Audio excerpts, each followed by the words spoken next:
Eric from Satisfied Incorporated here. Today I'm just going to do a short video about an E21. If you need any classic BMW parts or 3-piece wheels, 2-piece wheel parts, bolts, hexes, anything like that, check out satisfiedincorporated.com.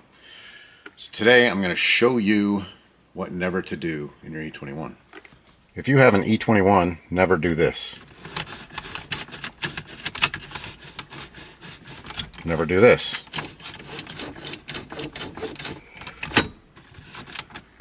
Why would you never do this? Well, on the E21 HVAC unit, these are just plastic and they're prone to breaking. They're crappy. Both sides are broken. These break all the time. The problem in the past is that there's never been a fix. But I made these plates that you can bolt on.